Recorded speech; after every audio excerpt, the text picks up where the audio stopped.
This is the river that molded the history of Siam. It is known as the Chao Phraya. The spear is on the west bank of the river as it appears on the maps today. However, we will travel back in time. It is a story of a time when Bangkok was yet to be called the capital. The reflection of an age when this was the place that controlled the provinces and influenced the neighbors. Officially, the area was called Thonburi Mahasamat, which roughly translates to City of Treasures gracing the ocean. The word Thon stems from the Pali word Dhan, which means wealth, and Buri from Pura. The mouthful name was colloquially shortened to Thonburi. Somehow, with the passing years, this area was gradually assimilated into the Bangkok that we know today. So much so that the iconic Bangkok experience requires a visit to this temple. We'll find it in almost all albums of a Thailand trip. The Temple of Dawn gracefully reminds the land of Siam of the turbulent past it has endured. It is now a memoir of a lesser-known story of 18th century geopolitics of Thailand. A story of a hero, a king, his rise in power and eventual fall into despair. The name Thonburi has lost its previous weight and recognition under the rule of the Thonburi Kingdom. Nonetheless, the same city once served as the capital of the Kingdom of Thonburi. The grounds on our left are known as Pharacha Wangdong, which literally means the former palace. Adjacent to it, we find the iconic spires of Wat Arun.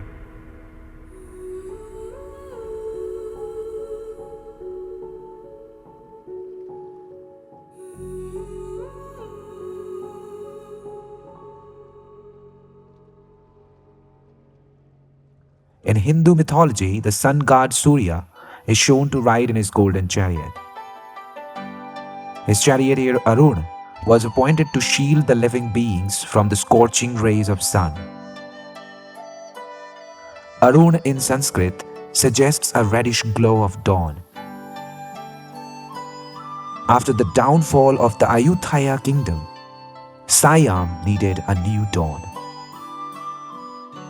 This is Wat Arun Rachavararam Rachavara Mahavihan, or in short, Wat Arun. Literally, Temple of Dawn. Sources mention this temple's existence during the reign of Ayutthayan rulers. It was known as Wat Makok during that time, probably a reference to the Bang Makok or olive village. Later during the early 18th century, it was referred to as Wat Sang.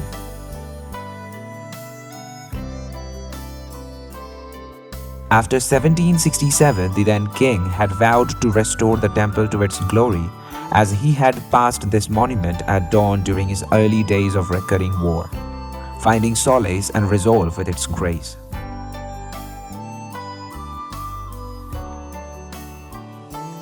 It was renamed as Wat Arun. In Khmer architectures, the stoop-like pagodas are known as prang.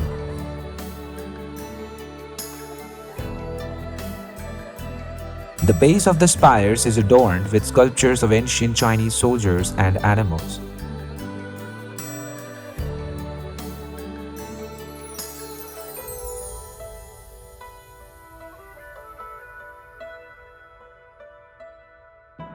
The encrusted porcelain shards shimmer against the rays of sunlight.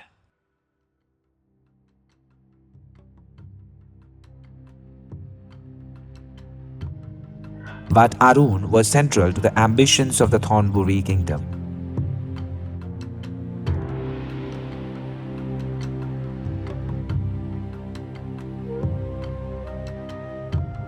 It literally and metaphorically signified a rising dawn.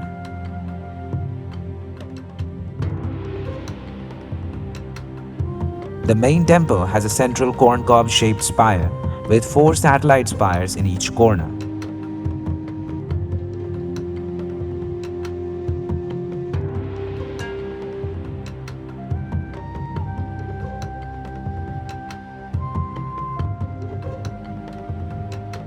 This is Vongvian Yai of Thonburi, which means a big roundabout. Right there, the center of it, you can find this statue. It was erected in 1953 in honor of King Taksin the Great, the first king who reunified Siam after the Burmese siege and invasion of Ayutthaya.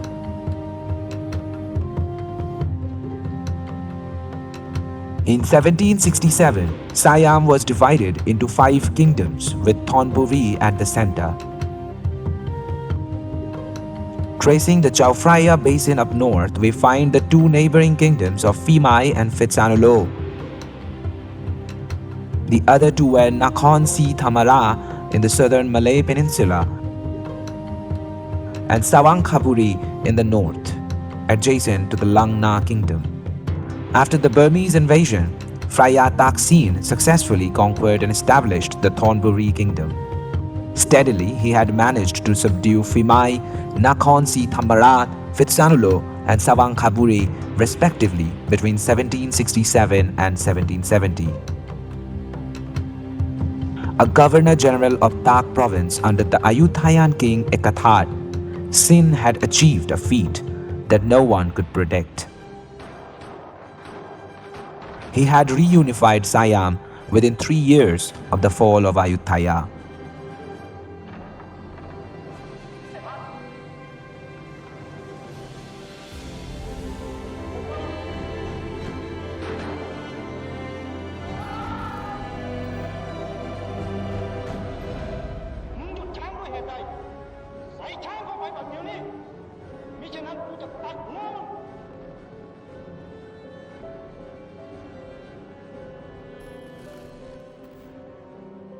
In December 28, 1767, Phraya Taksin was officially coronated as the King of Siam.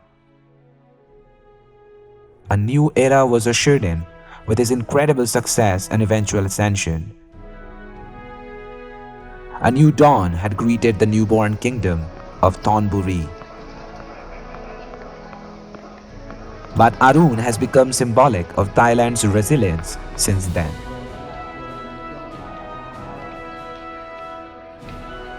The main temple contains a central prang of 70 meters height with 4 satellite prang at 4 corners.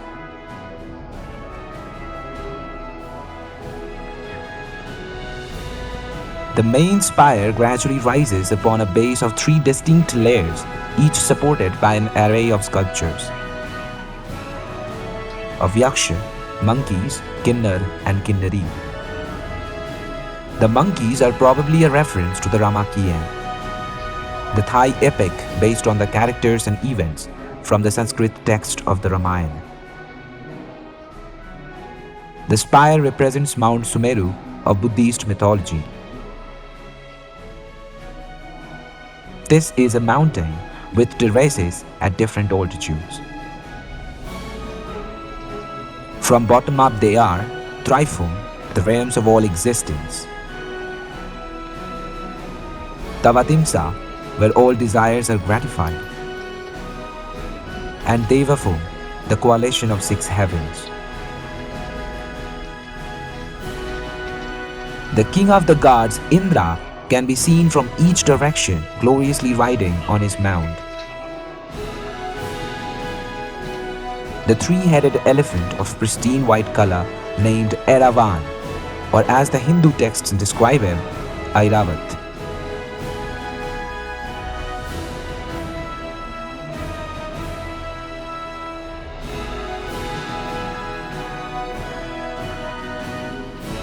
The golden Buddhist statues, or the Jatak, join the 2 realms of Trifum and Tavatimsa.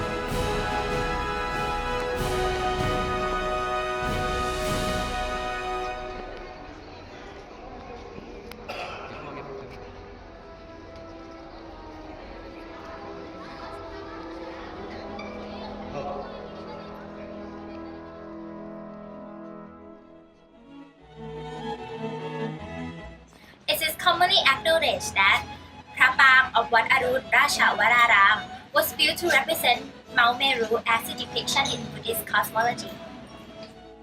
There is an assumption that the temple entire public present constitute an architectural representation of the structure of the world and the universe according to Buddhist belief during the early Ratanakosin period. There are mainly two sections of the temple which is considered as the representation of the concept of cosmology in Buddhist belief. The first section originally exists when the temple was known as Wat Jang. It holds พระปราง พระอุโบสถน้อย พระวิหารน้อย This section outlines how the cosmos is represented according to Buddhist belief. For the second section, it is the area encompassing the present-day พระอุโบสถ and the surrounding area, stretching from the riverbank to the front hall. This section represents จมพูทวีป which is the continent in which it is believed that human being is located.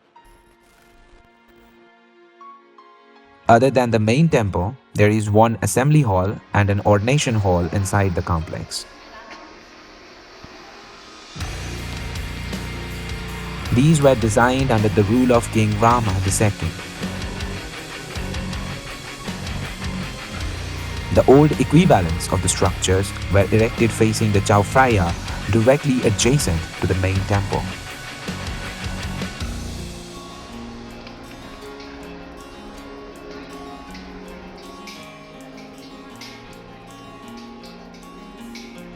The grand entrance to the ordination hall has an arched roof supported on a median spire.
Colored ceramics and tropical sea snails arranged in a fascinating stucco work around the doorways. Inside, a grand altar embellished with red, grey and white marbles grabs all the attention.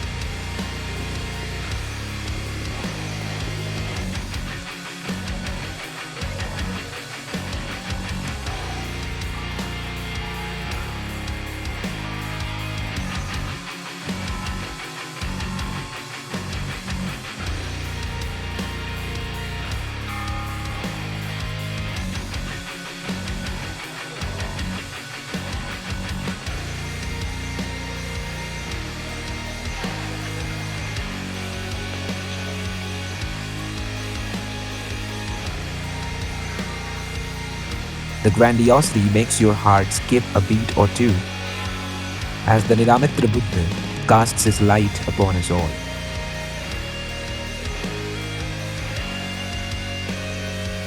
There are two giant statues of Yaksha guarding the riverside entrance to the ordination hall.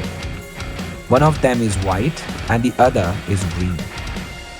The white Yaksha represents Sahasa Desha and the green one is the demon king Thotsakan, or as we Indians know him, Ravan. They serve as the protective guardians of the holy temple complex.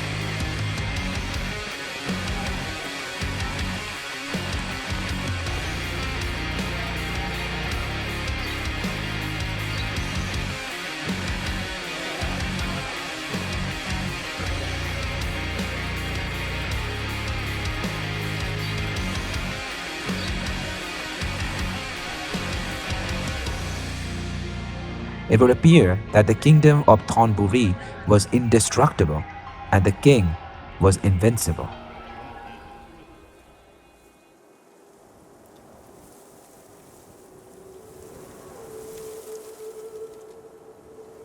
However, history has its own plot twists. The esteemed King Taksin the Great had managed to subdue his opponents and had grown his kingdom of Thonburi to a proportion even larger in influence than Ayutthaya.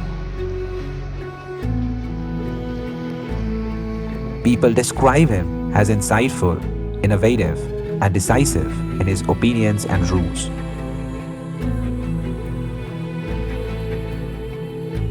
However, power and narcissistic spirituality had eventually blinded him.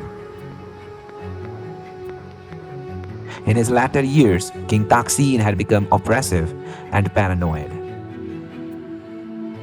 In 1782, he was tried and executed by his general, Chao Phraya River, on charges of misconduct and causing suffering to the kingdom.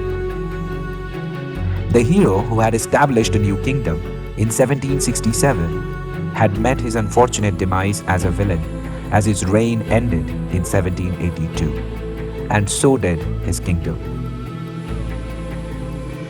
Chao Phraya River ascended the throne after him and attained the title Rama the First. He had ushered in a new era with a new emblem, the new dawn of the Kingdom.